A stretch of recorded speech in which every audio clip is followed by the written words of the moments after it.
So here's the thing. We've been looking at some aspects of working backwards. We've been looking at some mechanisms with Eric. And one of the statistics that I really want to throw out for this next section is really that, Gartner found that only 30% of digital transformation initiatives actually deliver sustainable outcomes. And you got to ask why. Because most companies, they bet on smart people. They also bet on big ideas. But Amazon doesn't do that at all. Amazon bets on mechanisms. These are durable, repeatable processes that scale decisions, not just effort. In this section, we're going to dig into, probably what is the most misunderstood concept at Amazon, and that is mechanisms.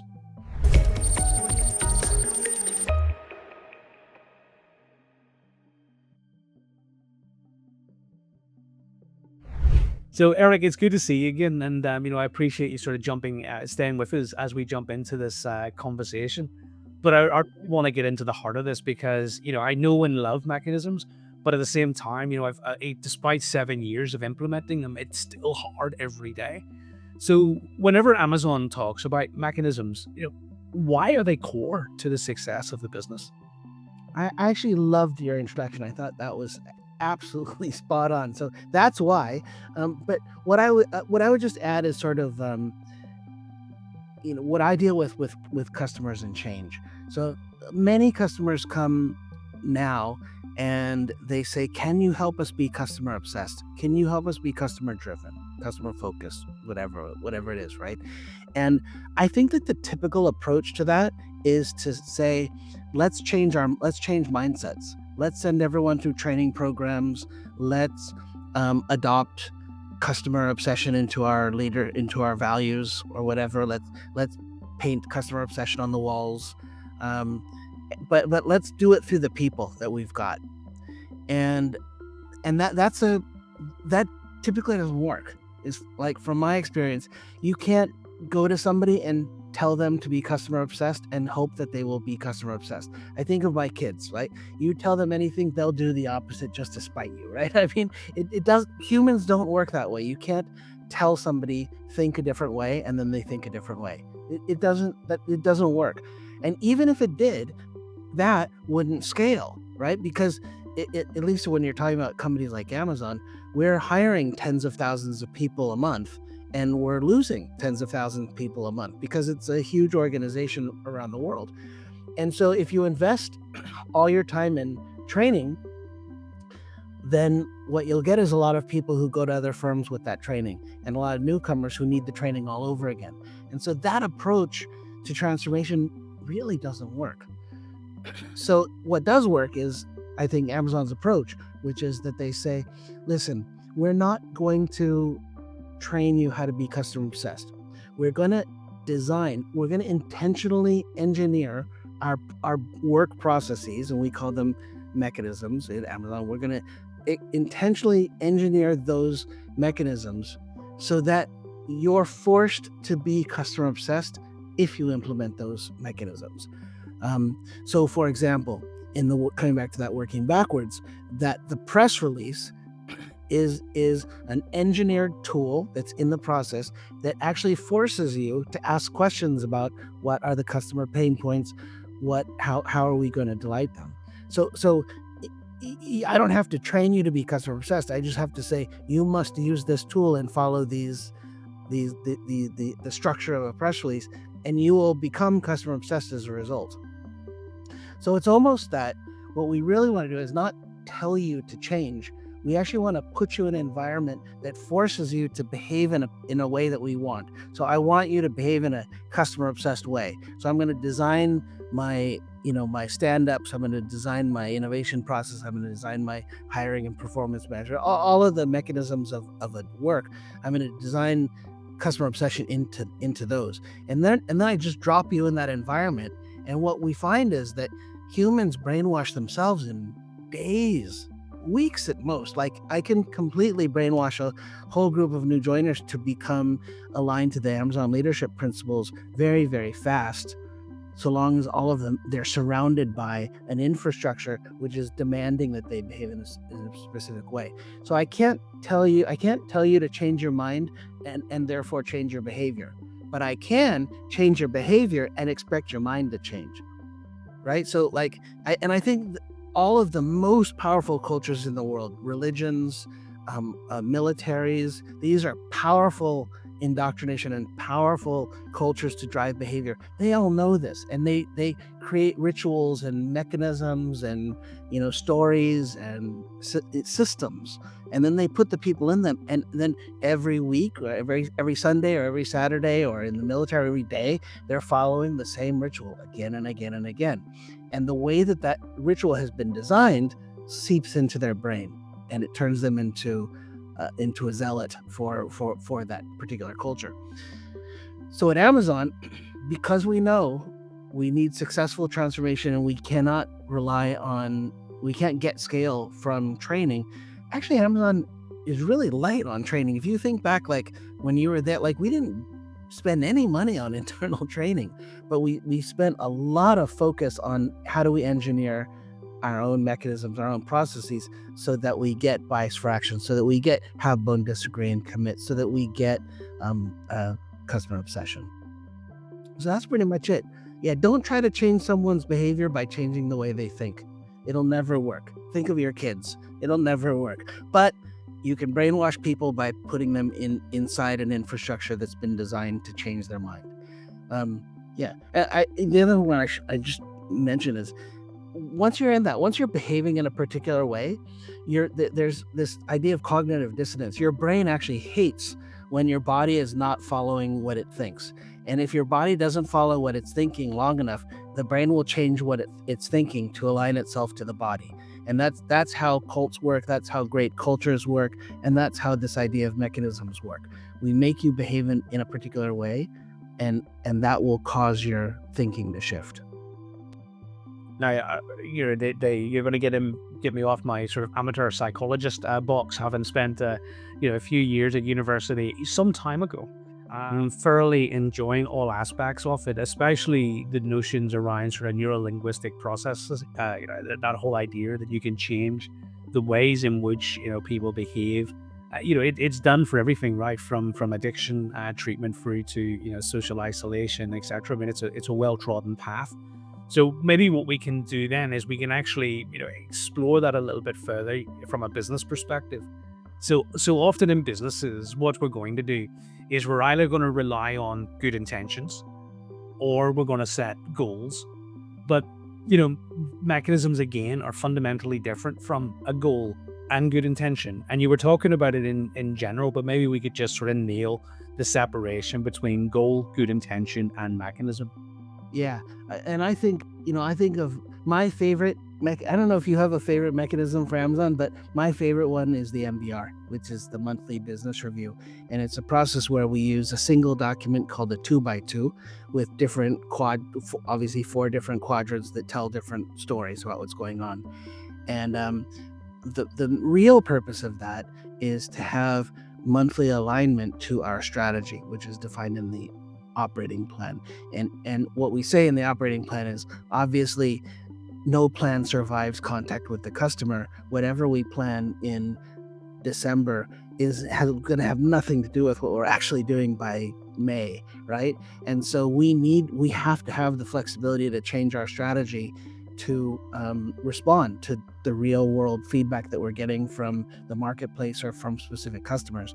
And so the MBR is a monthly process to take a pause from the business and say, okay, this is what we did this month.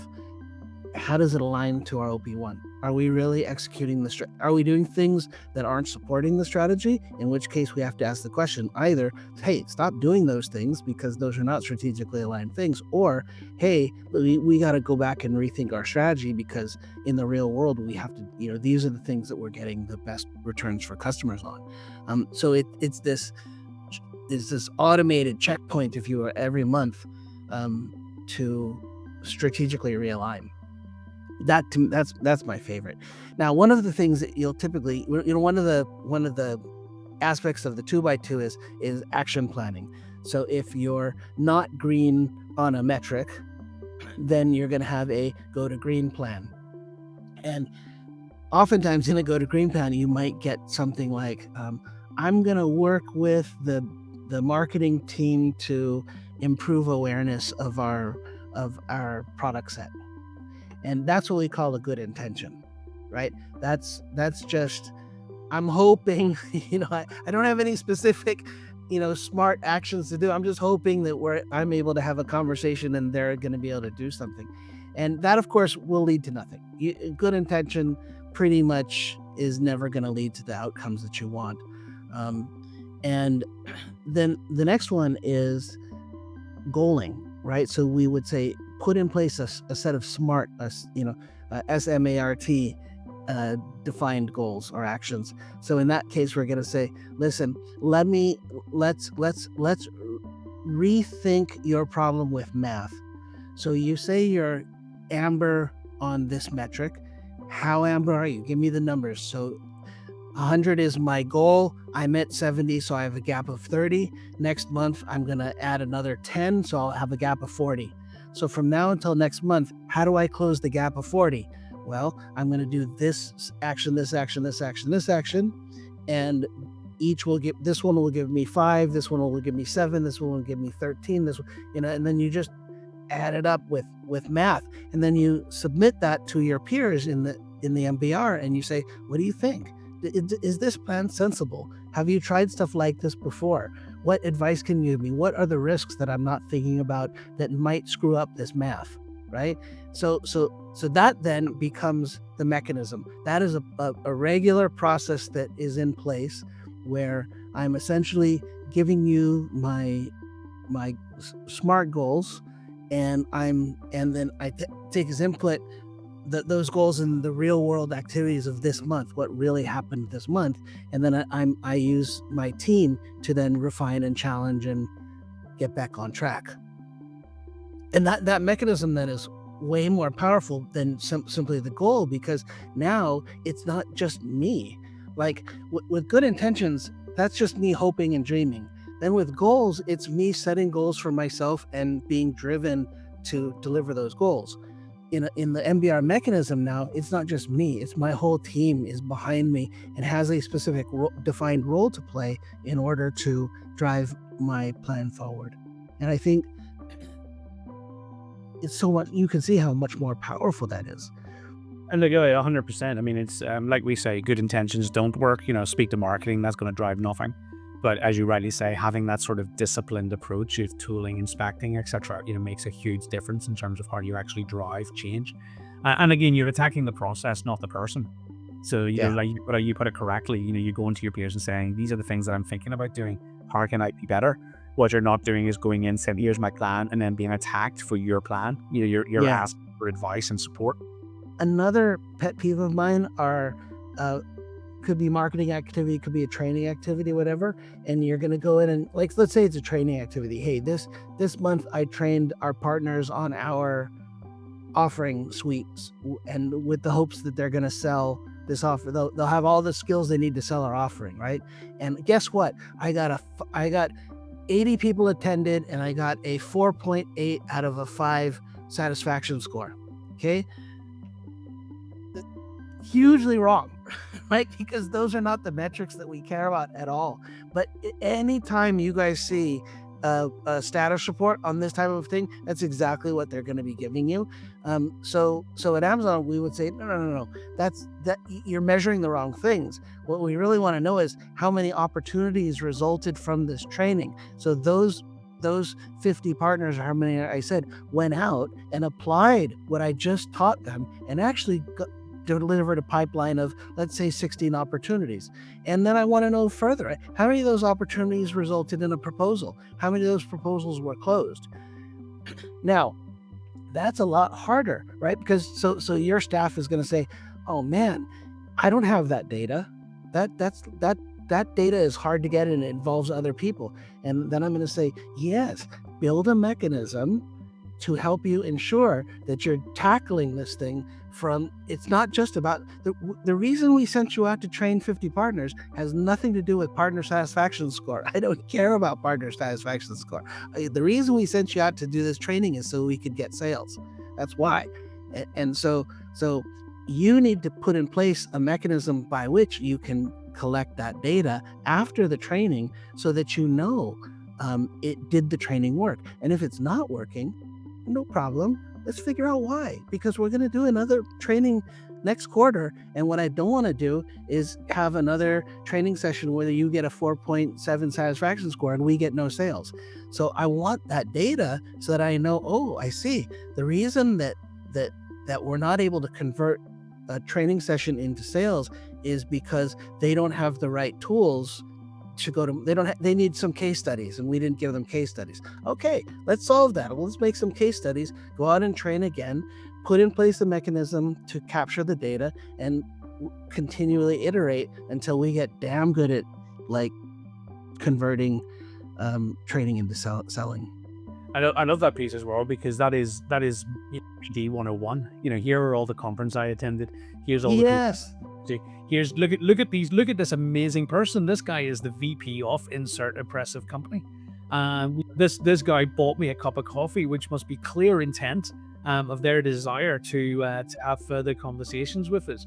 And I was, for one, like you've given me the language actually to enhance the communication around this. But I was, for one, always very blunt about, I'm not interested. I don't care. I don't care about your input metrics. I just want to know, have you achieved success? Because here's what I know. If you can help that partner sell 16, 17% more of our products with their teams, you're actually going to get a better partner score in the long run than you will for being really good at attending meetings. Because what you'll actually be is, oh, here's Dave, he's really good at running meetings. Not here's Dave, who's really good at driving fundamental change in our business, which is two very different things. One's easy, one takes time. So here's the thing. Then you asked me about what my favorite mechanism is, and I'm not going to ask you your favorite because I think you've told me. So I'm going to ask you something slightly different. So when I look at mechanisms within Amazon, the one that I enjoyed the most was the whole bar raising piece, and with the whole concept behind that, right, is to assure that we're hiring the right people for Amazon and not the right people for a team or a manager's opinion of what the right person for a team is. And frequently, even today, on engagements with some of the world's largest customers, we'll get told, John, you're working with insert partner. And there are occasions where I've been quite blunt and said I would rather have no person and an empty seat than have that particular seat occupied by, this particular partner set. Because frankly, they're going to just slow me down, they're going to delay me, or they're going to have a cultural misfit, which, I don't have time to deal with. And I know that sounds really quite arrogant, but it comes from that bar raising perspective that sometimes you're better running light and waiting for the right people than you are hiring just because you've got an empty seat. So I love the mechanism, and I know there's a lot to unpack in hiring, so I'll not do it here. So maybe I'm going to ask you a slightly different question, Eric, which is this: which mechanism in Amazon surprised you about how effective it actually was? Can I pause that one and have an additional comment on your first one about the bar raiser, and then I'll also be thinking. The bar raiser program is actually a really good example of taking a leadership principle or a value and engineering it into the system rather than expecting people to just do the right thing by themselves or have the good intention, the hope and dream that they'll do the right thing. With Amazon, there's one of the leadership principles is all right a lot. And the idea about all right a lot is not that we hire a bunch of really amazing, smart people that always get the answers right. No, what we do is we have in place mechanisms that allow us to source the best answers collectively. So it assumes that leaders actually are not necessarily right a lot on their own, but if they have a really diverse group of peers to work with, and they have inclusive processes that allow them to listen to the diverse feedback that they're getting, they will always come up with much better solutions than whatever it was that they were thinking just by themselves. So that's the idea of all right a lot. It's a little bit weird because it doesn't mean exactly what it sounds like. Now, so one of the areas where a hiring manager could fail at all right a lot is by simply making the decision themselves. And in many recruiting processes that I've been involved with, it ultimately comes down to that: is the hiring manager absolutely is going to get to decide, and they may or may not listen to anybody else that's in the actual recruitment chain. in Amazon, what we do is we insert this bar raiser who is structurally independent. The bar raiser can veto everybody else on that loop. Only the bar raiser and the hiring manager have the power to veto. And even I would argue that sometimes even the line manager can't veto unless they have really good evidence that would support why the bar raiser is making the wrong decision. But now you've inserted an independent agent into this mechanism that demands that the hiring manager takes into account all of the feedback from the other people on that loop. That's their job. It's in the job description. That's what they're supposed to do. And so what's happening is we've engineered that mechanism to include a specific role that enforces our right a lot. And so now Jeff Bezos or any line manager doesn't need to worry that we're going to be hiring the wrong sorts of people, because they know that this mechanism is placed. I don't have to worry, because as long as the mechanism is in place, we've got bar raisers, I can trust the process to deliver the results that I need. And I don't need to spend all of my waking hours micromanaging that process, or worrying that within 3 years, my hiring, I may have had some amazing natural hiring manager talent, but after 3 years, I can't depend on that won't scale and it won't be sustainable. But if the mechanism is there, I don't have to worry about it. I know I'll get in 5 years and 10 years and 15 years, I'll get the results that I want because it's been engineered into the process. Okay, so then what was the mechanism that surprised me the most? Yeah. That about is about it, not necessarily surprised you the most that it exists, but surprised you how effective it was. Oh, I think to me it was so there was a 3YP. There's so many acronyms at Amazon. But so there's an OP1, which we talked about. OP1 is defining it at the beginning of the year. You tell us what your strategy is going to be for that year. OP2 happens about 3 or 4 months later, after we've executed the OP1 for 3 or 4 months, and we actually have operational data to tell us whether or not we were in cloud cuckoo land about OP1 and whether it was totally wrong. So OP2 is our chance to pivot and to make change decisions. In the summertime, another few months pass. In the summertime, we would run something called a 3-year plan, and a 3-year plan says, hey, we've been having you be very, very focused on 12-month periods. So you've got your OP1 or OP2, which is a 12-month span, and you have your MBR, which is a monthly checkpoint against the OP1 and OP2. So everyone is very, very focused on what's happening right now or this year. And as a result, there's an opportunity where we fail to think more strategically about, big pivots, not small pivots in the moment, but big pivots. And there's an opportunity that we will fail to do that because we have so much tunnel vision. And in the 3YP, we actually, it's not so much manager driven as team driven. So everybody gets together. We, when there was still budget for these things and no COVID, we would get together in a offsite hotel somewhere and just, spend 2 days really cranking through what we thought this kind of 3-year vision would look like. We did use a form of press release during that. So that same press release tool is used not only in innovating your product, but innovating your business model, right? We still use the press release for that. And what I really liked about that was that it engineered Think Big into the whole thing, because again, if you're on annual cycles with monthly checkpoints, it's very easy to think small and incrementally. In fact, in a way, that mechanism even is kind of engineered to make you think about incremental change. And so Amazon says, no, but we're going to put in a countervailing, almost antithesis mechanism to reintegrate in long-term thinking and think big. So in Think Big, for us, it was always 10x. So now the question that starts the 3YP day is, okay, here's our business. You can read our OP2, which we published a couple of months ago. You can read that. That tells you where our business is. Now I want you to take that revenue number, 30 million, and I want you to imagine a world 3 years from now where that's 300 million. Given only that, work backwards from there to a business model that actually could deliver 300 million, and then what would be a set of key actions that you put in place to make that strategy possible from an operational perspective. So that's the 3YP, and I think that one is, to me, was a mind-blowing process and really, really healthy. Like, you come out of that and you just feel so good. You feel like you really have understood. Now, does Amazon hold you to account to that 3IP? No, right? That's there as a point in the overall set of mechanisms to ensure that you're looking ahead as well as looking close. But it's not there as a formal governance mechanism. It's there to make you think about these issues so that you're prepared and you're ready to integrate that stuff.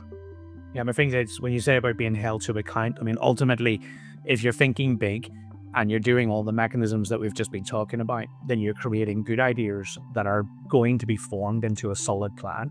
The being held to account piece is then, also built, right? Because you've got the OP1 and OP2. So any adjustments we make. So I love the idea that you are unconstrained in your thinking, except for all of the various mechanisms that will be subsequently leveled against your thinking in time. So it becomes a hugely disciplined and actually a very intuitive process.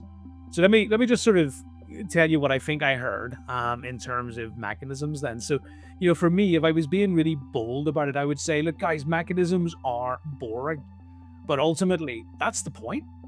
They're going to turn your ambition into execution again and again. And in a world of supply chain where volatility, operational complexity are there every day, boring might actually be the most valuable superpower that we have. So in our final section, we're going to ask some questions around, can traditional enterprises, whatever that means, and we'll unpack that, truly reinvent themselves?